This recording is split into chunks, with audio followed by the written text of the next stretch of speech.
तो सबसे पहले हम लोग क्लास स्टार्ट करते हैं, ठीक है। आज का क्लास स्टार्ट कर रहे हैं। तो हम लोग अभी तक क्या पढ़े थे कि व्यावसायिक लेन देन यानी कि बिजनेस ट्रांजैक्शंस को फर्स्ट टाइम सिस्टमैटिक रूप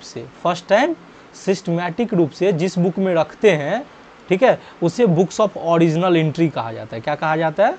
बुक्स ऑफ ओरिजिनल एंट्री। यानी कि कोई आपसे पूछे जर्नल किसे कहते हैं, तो हम बोलेंगे बिजनेस ट्रांजैक्शन को सिस्टमैटिक मैनर में फर्स्ट टाइम जिस बुक में रिकॉर्ड करते हैं उसे बुक्स ऑफ ओरिजिनल एंट्री कहते हैं। इस बुक में बिजनेस ट्रांजैक्शंस को रिकॉर्ड करने के लिए कुछ मेन सोर्स, जैसे जर्नल कैसे लिखा जाएगा, किसी इनवॉइस से, किसी बिल से, उसका इस्तेमाल किया जाता है, ठीक है।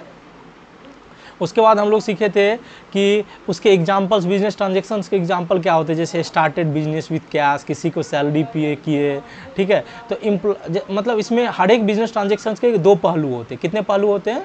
दो पहलू। यानी एम्प्लॉय व्यापार के लिए कुछ काम कर रहा है, बदले में बिजनेस एम्प्लॉय को सैलरी दे रहा है। मतलब हर एक बिजनेस ट्रांजैक्शंस के दो पहलू होते हैं। व्यापार के लिए कुछ आ रहा है तो कुछ जा रहा है, ठीक है। तो उस टाइप से हम लोग आगे बढ़े थे। आगे क्या सीखे थे कि क्लासिफिकेशन ऑफ जर्नल बुक। हमने ये सीखा था कि व्यापार में लेन देनों की संख्या क्या होती है? बहुत ज़्यादा होती है। लेन देनों की संख्या क्या होती है? बहुत अधिक होती है। तो इसीलिए क्या किया, बुक्स ऑफ ओरिजिनल एंट्री में हर एक लेन देन को खोजना बहुत मुश्किल हो जाता है। इसीलिए जर्नल एंट्री को कितने भाग में बांटा गया? 8 भाग में। जर्नल एंट्री को 8 भाग में बांटा है। उसे कौन सा बुक बोलते हैं? सब्सिडरी बुक बोलते हैं। उसे सब्सिडरी सहायक पुस्तक कहते हैं। क्लियर है?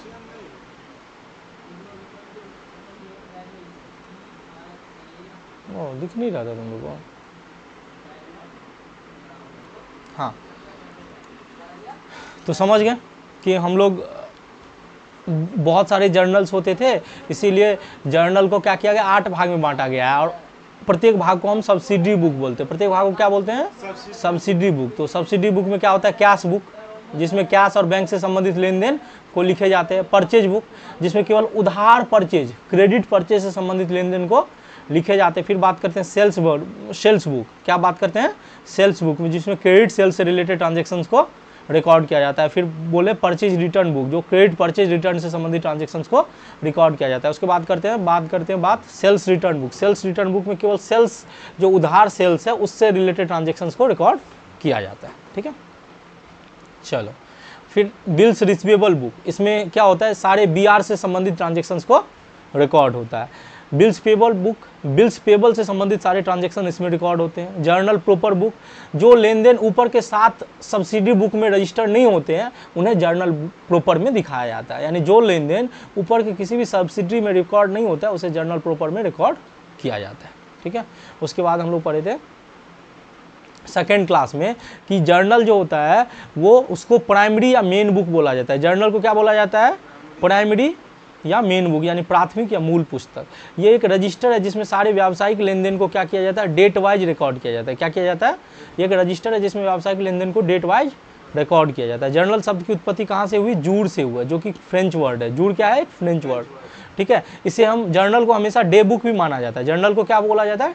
डे बुक, क्योंकि इसमें day to day transaction record होता है, हर दिन का लेन देन रिकॉर्ड होता है, इसीलिए इस जर्नल को हम डे बुक भी कहते हैं, ठीक है। क्योंकि इसमें डेली बेसिस पे बिजनेस के ट्रांजैक्शंस को रिकॉर्ड किया जाता है। अब बात किए थे हम लोग जर्नल के फॉर्मेट को। किसकी बात किए थे? जर्नल के फॉर्मेट को। तो जर्नल के टोटल कितने कॉलम होते हैं? 5 कॉलम होते हैं। एक डेट की, दूसरे पार्टिकुलर्स, तीसरा लेजर फोलियो, डेबिट अमाउंट और क्रेडिट अमाउंट। तो डेट में तो सबसे पहले ईयर लिखते हैं और फिर जिस महीना का होता है और डेट होता है वो लिखते जाते हैं। डेट में सबसे ऊपर क्या होता है? ईयर लिखा जाता है, फिर ट्रांजेक्शन का डेट लिखा जाता है महीना के साथ साथ, ठीक है। पार्टिकुलर्स में क्या होता है कि बिजनेस ट्रांजेक्शन से जो भी इफेक्टेड अकाउंट है, बिजनेस ट्रांजेक्शन से जो भी इफेक्टेड अकाउंट्स है, उसके डिटेल्स को या तो डेबिट में लिखा जाता है या क्रेडिट में लिखा जाता है। अब डेबिट और क्रेडिट में लिखने का एक तरीका है। अब जैसे कि कैश अकाउंट को डेबिट करना है तो कैश अकाउंट लिखें, और क्या करना है आपको? राइट साइड में लेजर फोलियो से पहले आपको डेबिट लिख देना है, ठीक है। कैश अकाउंट में राइट साइड में डेबिट लिख दिए, ठीक है। अब फिर क्रेडिट जिसको करना है उसमें क्या करना है? थोड़ा सा छोड़ के आपको 2 लिखना है, क्रेडिट नहीं लिखना है। क्या लिखना है? 2 लिखना है। फिर जो भी इफेक्टेड अकाउंट है वो लिख देना। ये एक जर्नल का एक प्रॉपर तरीका है, बोल सकते हो फॉर्मेट है, जो हम लोग को दिमाग में रखना है। और डेबिट में जो भी अमाउंट है वो डेबिट में जाएंगे, जो क्रेडिट में जो अमाउंट है वो क्रेडिट में जाएंगे। अब लेजर फोलियो की बात करते हैं, किसकी बात करते हैं, लेजर फोलियो। तो क्या होता है कि आपका जो जर्नल होता है वो बहुत बड़ा होता है और बहुत बड़े रजिस्टर में रहता है, तो वो जर्नल का इम्पैक्ट जिस लेजर में जाता है उस लेजर का पेज नंबर लिखा जाता है। मतलब वो जर्नल जिस लेजर में गया उस लेजर का पेज नंबर लिखा जाता है। इसमें लेजर के उस पेज को लिखा जाता है जिसमें वो जर्नल पोस्टेड रहता है। डेबिट अमाउंट, जो डेबिटेड अमाउंट होता है उसका जो अमाउंट होता है वो लिखा जाता है, जो क्रेडिट का अमाउंट होता है वो क्रेडिट के अमाउंट में लिखा जाता है। अब बात करते हैं जर्नलाइजिंग की। जर्नलाइजिंग क्या है, जर्नल करने के प्रोसेस को हम लोग क्या बोलते हैं, जर्नलाइजिंग बोलते हैं। जर्नलाइजिंग डेबिट और क्रेडिट के रूल्स के अनुसार किया जाता है। जर्नलाइजिंग क्या होता है, डेबिट और क्रेडिट के रूल्स के अनुसार किया जाता है, ठीक है। अब डेबिट और क्रेडिट का रूल्स तो हमको पता है, rules for debit and credit पता है ना। दो रूल होता है, मॉडर्न अप्रोच और ट्रेडिशनल अप्रोच। मॉडर्न अप्रोच के तहत क्या होता है, अकाउंट्स को 5 भाग में बांटा गया, assets, capital, liabilities, revenue, expenses, ठीक है। तो एसेट्स जो होता है उसका डेबिट बैलेंस होता है। डेबिट बैलेंस होता है मतलब बढ़ता है तो डेबिट होता है, घटता है तो कैपिटल। कैपिटल का बैलेंस क्रेडिट होता है, बढ़ता है तो क्रेडिट होता है, घटता है तो लायबिलिटीज। लायबिलिटीज का बैलेंस क्रेडिट होता है, बढ़ता है तो क्रेडिट होता है, घटता है तो डेबिट होता है। उसी तरह से रेवेन्यू, रेवेन्यू का भी बैलेंस क्रेडिट होता है, बढ़ता है तो क्रेडिट होता है, घटता है तो डेबिट होता है। और एक्सपेंसेस का बैलेंस एसेट्स की तरह होता है, यानी कि डेबिट होता है, अगर बढ़ता है तो डेबिट होता है और घटता है तो। ये था ट्रेडिशनल अप्रोच के, मॉडर्न अप्रोच के हिसाब से। मॉडर्न अप्रोच को ही अमेरिकन अप्रोच बोला गया, इसी को अकाउंटिंग इक्वेशन अप्रोच भी बोला गया है। अब बात करते हैं ट्रेडिशनल अप्रोच। ट्रेडिशनल अप्रोच के तहत अकाउंट को 3 भाग में बांटा गया, पर्सनल अकाउंट, रियल अकाउंट और नॉमिनल अकाउंट। सीधे तौर पे बोले तो पर्सनल अकाउंट व्यक्ति से संबंधित खाता होता है, व्यक्ति जो बनाता है जैसे बैंक, कंपनी, वो सब भी पर्सनल अकाउंट में आ जाता है। रियल अकाउंट होता है वस्तु से संबंधित खाता, यानी संपत्ति से संबंधित खाते को रियल अकाउंट बोला जाता है। नॉमिनल अकाउंट क्या होता है, खर्चा और इनकम से संबंधित खाता, इनकम, एक्सपेंसेस, लॉस से संबंधित खाते को नॉमिनल अकाउंट बोलते हैं। चलो अब बात करते हैं पर्सनल अकाउंट का क्या रूल है डेबिट और क्रेडिट का। तो debit the receiver, credit the giver. जो व्यक्ति पाता है उसको डेबिट करते हैं, जो व्यक्ति देता है उसको क्रेडिट करते हैं। रियल अकाउंट का क्या रूल है, debit what comes in and credit what goes good. जो आता है डेबिट करते हैं, जो जाता है उसको क्रेडिट करते हैं। अब बात करते हैं नॉमिनल अकाउंट का क्या रूल है, debit all expenses and losses. सभी खर्चे और हानि को डेबिट करते हैं। Debit all income and gains, सभी इनकम और गेन्स को क्या करते हैं, क्रेडिट करते हैं। क्लियर हो गया, चलो आगे बढ़ते हैं। अब की पॉइंट इन जर्नलाइजिंग। जर्नलाइजिंग में क्या क्या पॉइंट याद रखना चाहिए, तो बोलते हैं किसी पर्सनल अकाउंट के अंत में अकाउंट नहीं लिखना चाहिए। किसी पर्सनल अकाउंट के अंत में अकाउंट नहीं लिखना चाहिए। अब जैसे संतोष, संतोष, संतोष एपिस्ट्रॉफ ईएस अकाउंट लगाएंगे, क्या लगाएंगे, संतोष। अगर अकाउंट लगाना है तो संतोष के साथ क्या लगाना है, एपिस्ट्रॉफ ईएस। नरेशन लिखने के बाद एक हल्का सा लाइन खींच देना चाहिए। नरेशन लिखने के बाद क्या करना चाहिए, एक लाइन खींच देना चाहिए। जैसे यहाँ पे सिखाए थे कि नरेशन लिखने के बाद एक लाइन खींच दिए, ठीक है। चलो अब बात करते हैं डेबिट और क्रेडिट किए जाने वाले अकाउंट्स का फर्स्ट लेटर क्या होना चाहिए, कैपिटल लेटर होना चाहिए। यानी कि मैं यहाँ पे डेबिट कैश अकाउंट किया हूँ तो पहला लेटर क्या होना चाहिए, कैपिटल होना चाहिए। यहाँ पे भी पहला लेटर कैश और कैपिटल का भी कैपिटल लेटर में होना चाहिए, ठीक है। चलो फिर उसके बाद बात किए थे हम लोग डेबिट और क्रेडिट का अमाउंट जो होता है इक्वल होगा। डेबिट और क्रेडिट का अमाउंट क्या होगा, इक्वल होगा। आगे प्रोप्राइटर्स अकाउंट, अब हम लोग सीखेंगे कि प्रोप्राइटर्स, अब जर्नल से रिलेटेड मतलब कुछ इंपॉर्टेंट कॉन्सेप्ट जो जर्नल्स आपको आने ही आने चाहिए। तो प्रोप्राइटर से संबंधित जो होता है, व्यापार का स्वामी कुछ भी पैसा लगाता है ना तो उसको कैपिटल अकाउंट में लिखा जाता है। कहाँ लिखा जाता है, और अगर कुछ निकालता है तो उसको ड्रॉविंग अकाउंट में लिखा जाता है। तो जो कुछ भी व्यापार में लाता है, जैसे कैश लाया, मशीन लाया, तो उसको डेबिट करते हैं और कैपिटल को क्या करते हैं, क्रेडिट करते हैं। क्योंकि जो कुछ भी लाता है उसे व्यापार का एसेट्स बढ़ता है और उसी टाइम में उसका कैपिटल भी व्यापार का बढ़ता है। तो कैपिटल बढ़ता है तो क्रेडिट करते हैं, एसेट्स बढ़ता है तो डेबिट करते हैं। अब बात करते हैं ड्रॉविंग्स की। किसकी बात करते हैं, ड्रॉविंग्स की। तो ड्रॉविंग्स में यहाँ पे थे, ड्रॉविंग में व्यापार का ऑनर जो भी कुछ निकालता है तो उसको क्या बोला जाता है, ड्रॉविंग बोला जाता है। उसको क्या बोला जाता है, ड्रॉविंग। और उसके लिए हम उससे ड्रॉविंग से क्या होता है, कैपिटल रिड्यूस होता है। क्या होता है, कैपिटल रिड्यूस होता है। तो उसके लिए जर्नल एंट्री करते हैं, ड्रॉविंग अकाउंट डेबिट, जो भी निकाला, कैश निकाला तो कैश, मशीन निकाला मशीन, परचेज निकाला परचेज। फिर आगे हम लोग बात करते हैं कैश डिपॉजिटेड इनटू बैंक। क्या बात किया, इससे क्या हुआ, बैंक का बैलेंस बढ़ा, कैश का बैलेंस घटा। तो बैंक संपत्ति इसीलिए डेबिट किया, कैश संपत्ति इसीलिए घटा है तो क्रेडिट किया। चलो आगे हम लोग चर्चा किए थे transaction related with sales and purchase. नगद परचेज, खर्चा बढ़ा, purchase account debit to purchase account debit to cash account, ठीक है। तो purchase account debit to cash account. अब अगर उधार से संबंधित होगा तो purchase account debit to creditor account, purchase account debit to creditor account. नगद सेल्स से रिलेटेड होता है तो cash account debit to sales, और उधार से संबंधित होता है तो debtor account debit to sales. Clear है, कोई दिक्कत बाबू, चलो ये रूल तो हम ऑलरेडी पढ़ा चुके हैं। चलो अब हम लोग नेक्स्ट क्लास स्टार्ट करते हैं, ठीक है, 4th क्लास, ठीक है।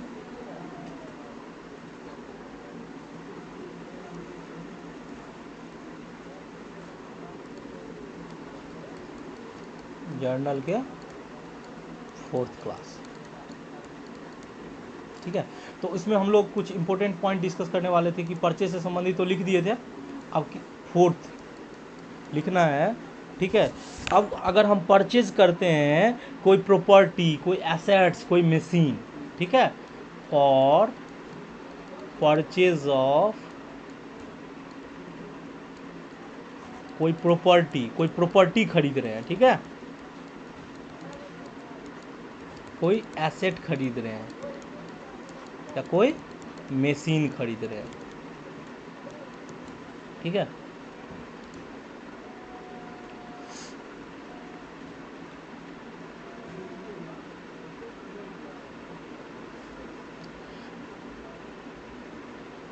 अब ये चीज़ ध्यान रखो कि अगर कोई भी प्रॉपर्टी, एसेट्स या मशीन खरीदते हैं तो वो हमारा संपत्ति होता है, वो हमारा क्या होता है, संपत्ति होता है। तो जैसे ही खरीदते हैं तो वो प्रॉपर्टी और मशीन और एसेट्स क्या होता है, बढ़ता है, वो प्रॉपर्टी, मशीन, एसेट्स क्या हो जाता है, बढ़ता है, ठीक है। एक बार वो प्रॉपर्टी, एसेट्स और मशीन क्या हो जाता है, बढ़ जाता है, मशीन क्या हो जाता है, बढ़ जाता है। तो उसको हम क्या करते हैं, डेबिट। प्रॉपर्टी, एसेट्स, मशीन को क्या कर देते हैं, डेबिट। जैसे ही बढ़ेगा तो वो मेरा संपत्ति है, संपत्ति बढ़ता है तो हम लोग क्या करते हैं, डेबिट। 2, या तो कैश जाएगा, या हो सकता है हम उधार खरीदें, हो सकता है उधार खरीदें। अगर उधार खरीदते हैं तो उस जिससे हम उधार खरीदेंगे उस व्यक्ति का नाम होगा, यानी वो हमारा क्रेडिटर बन जाएगा, वो हमारा क्या बन जाएगा, क्रेडिटर। क्लियर है। अगर कोई प्रॉपर्टी, एसेट्स खरीदते हैं तो या तो कैश घटेगा या फिर हमारा क्रेडिटर बढ़ेगा।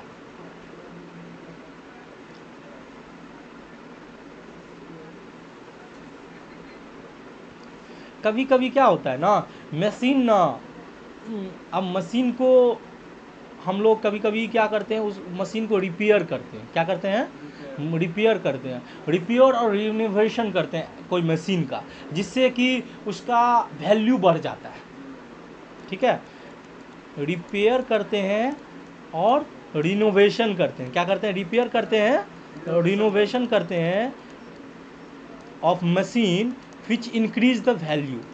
रिपेयर करते हैं, रिनोवेशन करते हैं मशीन का विच इंक्रीज द वैल्यू, यानी किसी मशीन को हम उसका रिपेयर किया, रिनोवेशन किया तो उससे मशीन का वैल्यू भी बढ़ गया, ठीक है। Which increase the value of machine,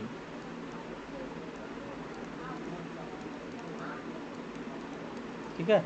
तो उस केस में क्या होगा कि इसको हम लोग खर्चा नहीं मानेंगे, रिपेयर रिनोवेशन को क्या करेंगे, क्योंकि उससे मशीन का वैल्यू बढ़ा है और मशीन हमारा संपत्ति है, तो संपत्ति बढ़ता है तो संपत्ति को क्या करते हैं, डेबिट करते हैं। यानी इससे हमारा मशीन का वैल्यू बढ़ा है तो मशीन क्या हो जाएगा, डेबिट हो जाएगा। क्या हो जाएगा, डेबिट टू कैश या बैंक। जो भी जितना खर्चा हुआ है उतना से कैश और बैंक क्या हो जाएगा, डेबिट हो जाएगा, कैश या बैंक। क्लियर है।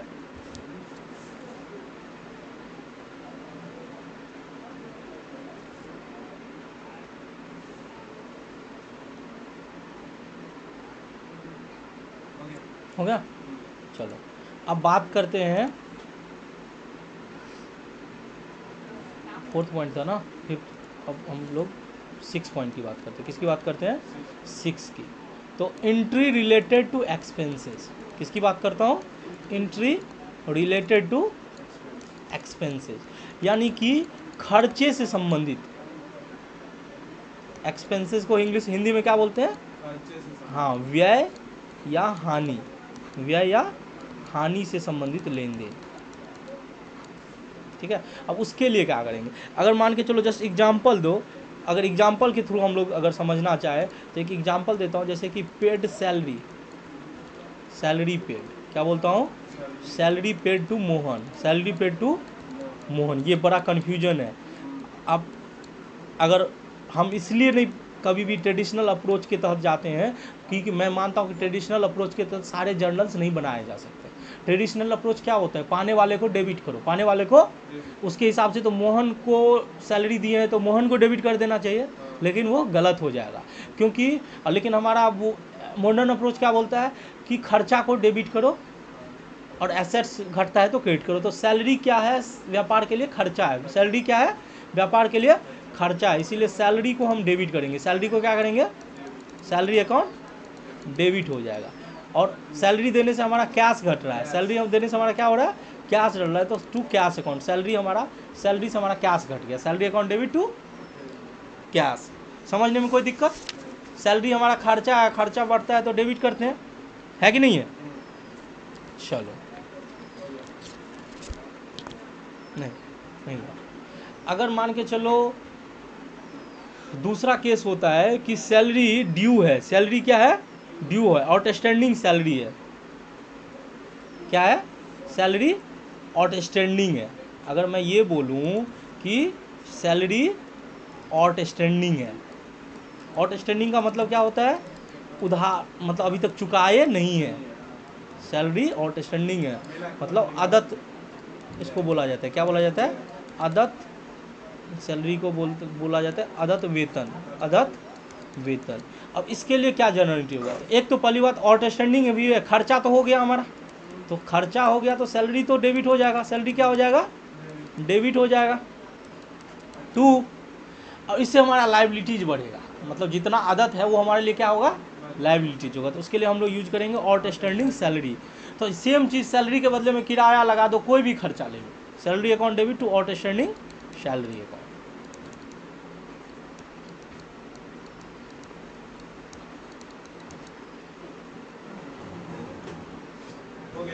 अब आपका एक क्वेश्चन आ सकता है कि आउटस्टैंडिंग सैलरी के बदले में मोहन क्यों नहीं यूज किए? तो अगर सैलरी बाकी होगा तो केवल एक व्यक्ति का नहीं होगा, बहुत सारे व्यक्ति का होगा, तो उसके लिए हम रिप्रेजेंटेटिव अकाउंट खोल लिए outstanding salary account. Outstanding salary हमारे लिए क्या है, लायबिलिटीज है, आउटस्टैंडिंग सैलरी क्या है, लायबिलिटीज होता है, और लायबिलिटीज बढ़ता है तो क्रेडिट करते हैं, इसीलिए आउटस्टैंडिंग सैलरी को क्या किया, और सैलरी हमारा खर्चा है, सैलरी क्या है, एक्सपेंसेज है, खर्चा को डेबिट करना होता है। क्लियर है, इसमें कोई दिक्कत? चलो अब बात करते हैं 7th नंबर पॉइंट, किसकी बात करते हैं, 7th नंबर पॉइंट, ये होता है एंट्री रिलेटेड टू इनकम और revenue, entry related to income and revenue.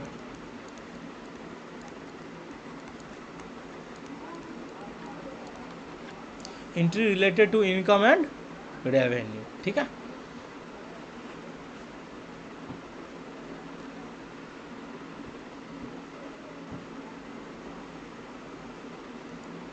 देखिए मैं एक्सपेंसेस से रिलेटेड ना एक चीज़ मिस किया, ठीक है, वो चीज़ मैं पढ़ा देता हूँ, उसके बाद हम इनकम पे जाएंगे, ठीक है, क्योंकि मैं एक्सपेंसेस से रिलेटेड पढ़ा रहा था तो साथ में एक चीज़ है जो मैं पढ़ा ही देता हूँ, ठीक है। जैसे मैंने आउटस्टैंडिंग पढ़ाया ना, सैलरी आउटस्टैंडिंग, वैसे ही कभी कभी ऐसा भी हो जाता है कि हम लोग प्रीपेड में कर देते हैं, कोई खर्चा एडवांस में कर देते हैं, expenses made in advance, expenses, हाँ, कोई खर्चा एडवांस में पहले से ही चुका दिए थे, एक्सपेंसेस एडवांस बोल सकते हैं, इसी को प्रीपेड एक्सपेंसेस बोला जाता है। क्या बोला जाता है, प्रीपेड एक्सपेंसेस। इसका मतलब क्या होता है वो समझो, इसका मतलब होता है कोई खर्चा जो हमारा हुआ नहीं है लेकिन पहले उसका पेमेंट कर चुके हैं, जो खर्चा हमारा हुआ नहीं है लेकिन उसका पेमेंट पहले ही कर दिए, उसको बोला जाता है पूर्वदत्त व्यय, पूर्वदत्त व्यय। तो ऐसे केस में क्या होता है, अगर कोई खर्चा आप एडवांस में करते हैं और खर्चा आपका हुआ नहीं रहता है, ठीक है, तो उस केस में हमारा वो अगर कोई एडवांस में चुका देते हैं तो उसको हम एसेट बोलते हैं, उसको हम क्या बोलते हैं, एसेट्स बोल देते हैं, ठीक है। तो इसीलिए हम क्या करेंगे, प्रीपेड एक्सपेंसेस को क्या करेंगे, डेबिट करेंगे, प्रीपेड एक्सपेंसेस को क्या करेंगे, डेबिट करेंगे। गेट बस हटा दो बस, प्रीपेड एक्सपेंसेस को क्या करेंगे, प्रीपेड एक्सपेंसेस अकाउंट क्या हो जाएगा, डेबिट हो जाएगा। और टू, अगर हम खर्चा किए ही नहीं तो सोचने वाली बात है कि अगर मेरा खर्चा हुआ ही नहीं, तो अगर हम पहले से चुका दिए तो उतना से एक्सपेंसेस क्या हो जाएगा, कम हो जाएगा, उतना से एक्सपेंसेस क्या हो जाएगा, prepaid expenses account debit to expenses account.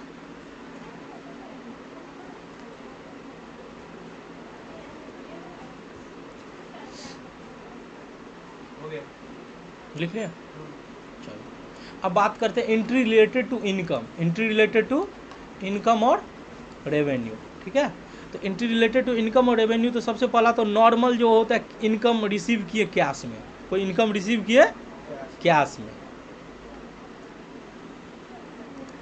अब इसमें एक पॉइंट होता है इनकम रिसीव किए कैश में, कोई भी इनकम, इनकम रिसीव्ड इन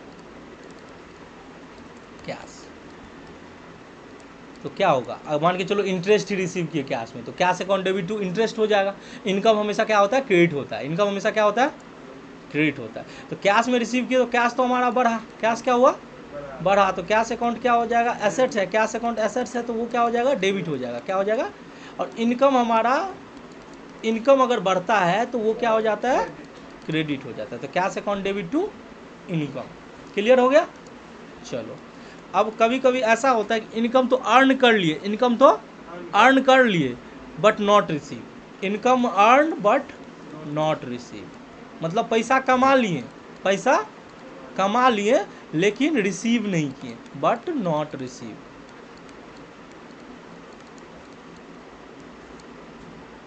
अगर इसको हिंदी में भी लिख दें, कभी कभी कन्फ्यूजन होता है, आय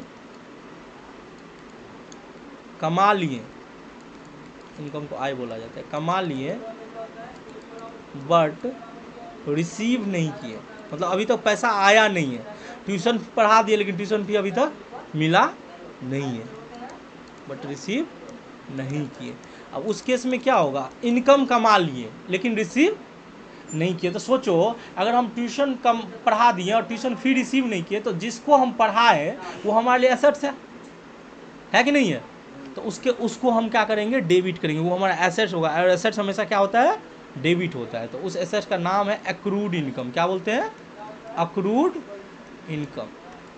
अक्रूड इनकम हमारे लिए एसेट होता है, अक्रूड इनकम हमारे लिए क्या होता है, एसेट होता है। और एक्रूड इनकम बढ़ा है, एसेट्स बढ़ा है, तो वो क्या हो जाएगा, डेबिट हो जाएगा। लेकिन इनकम भी तो साथ में बढ़ा है, कमा तो लिए ना, पैसा भले ही नहीं आया लेकिन इनकम तो हमारा बढ़ा है, इसलिए इनकम क्या हो जाएगा, क्रेडिट हो जाएगा, income earn but not receive.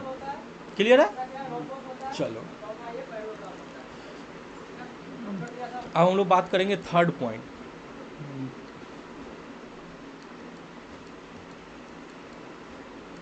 ये बहुत टेक्निकल है, इसको बोला जाता है अनअर्न इनकम। क्या बोला जाता है, अन मतलब वक्त से पहले इसका अनअर्न इनकम, बताता हूँ,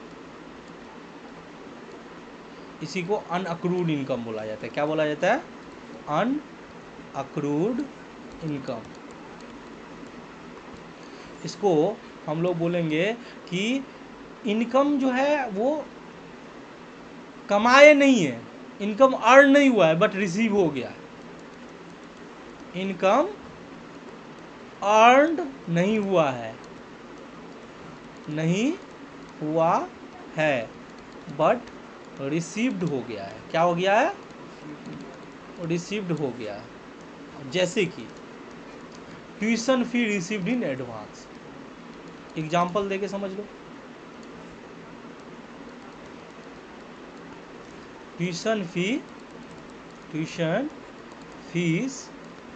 receive in advance, tuition fee received in advance. अब देखो जो पैसा हमको पहले मिल गया तो वो हमारे लिए लायबिलिटीज हो गया, तो वो हो जाएगा अनएक्रूड इनकम, लायबिलिटीज हो गया तो वो क्रेडिट हो जाएगा। टू अर्न, आज हम इन लोग का क्लास लेते हैं, टू अनअक्रूड इनकम। ठीक है, तो हमको क्या करना है, इनकम को डेबिट करना है टू अनअक्रूड इनकम, यानी कि ट्यूशन फी को डेबिट करना है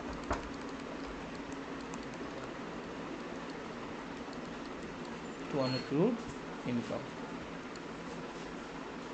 चलो देखो तो आपका होमवर्क है एग्जाम्पल में इलिस्ट्रेशन जो होता है ये बना हुआ ही रहता है, ठीक है।